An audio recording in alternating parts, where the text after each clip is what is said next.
Baik, di sini kami akan menjelaskan tentang praktik kebidanan berdasarkan letak geografis. Perkenalkan, nama saya Angelika Binses Mamora. Saya Dina Claritas Tumorang. Saya Stuti Jenrata. Berikut video kami.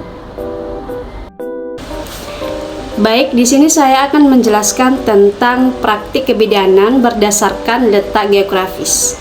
Kondisi geografis suatu wilayah bervariasi. Komponen yang paling sering ditemukan adalah kombinasi wilayah dataran rendah dan pegunungan.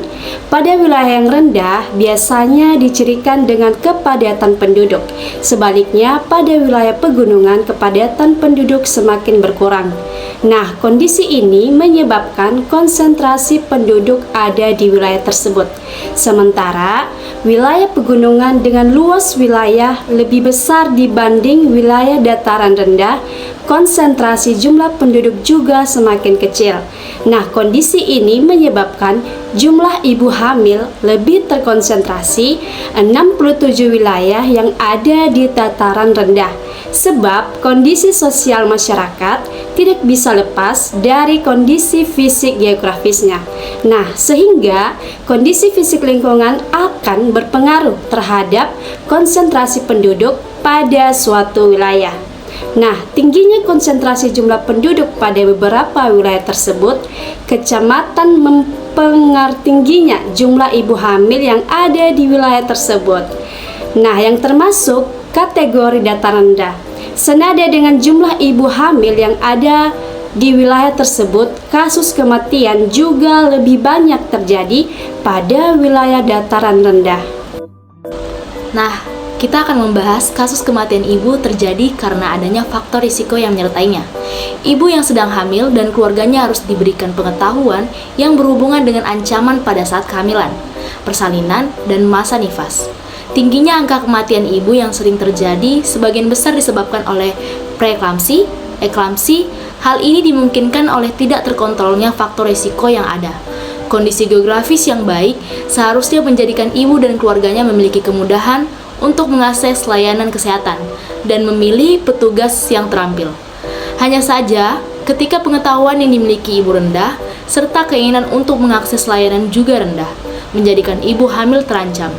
Maka, dibutuhkan peningkatan pengetahuan dan perubahan sikap pada ibu hamil, guna memunculkan kewaspadaan dini dalam mencegah kematian akibat preeklamsi dan eklamsi.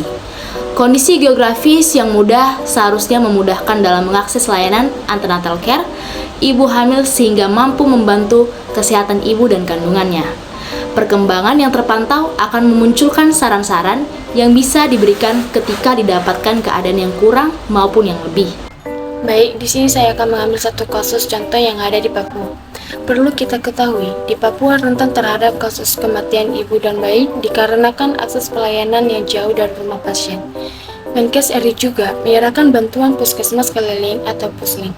Puslin roda 4 diberikan kepada Dinas Kesehatan Kabupaten Merauke, Kota Jayapura, Kabupaten Kerum, dan Kabupaten Bovin Digol. Dinas Kesehatan Kabupaten Merauke juga mendapatkan bantuan tambahan, yaitu 1 unit puslin air. Sementara itu, Dinas Kesehatan Kabupaten DIY mendapatkan bantuan paket makanan tambahan pengganti air susu ibu atau MPASI. Jadi, perkembangan ilmu pengetahuan dan teknologi modern saat ini sangat pesat, terutama bidang kesehatan yang menjadi kebutuhan pokok masyarakat. Karena itu, masyarakat tidak bisa lepas dari tokoh kesehatan yang berperan dalam mewujudkan kehidupan masyarakat yang sehat, terutama adalah seorang bidan. Kurangnya informasi tentang lokasi praktik bidan selain di puskesmas di pedesaan menyulitkan masyarakat jika berada dalam situasi darurat, terutama saat melahirkan.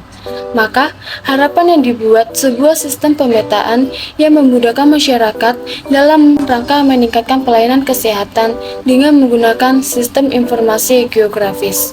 Diharapkan, masyarakat dengan mudah menemukan lokasi praktik bidan dengan cepat dalam segala situasi dengan menciptakan sebuah sistem aplikasi yang menangani pemetaan bidan secara online yang mudah diakses masyarakat.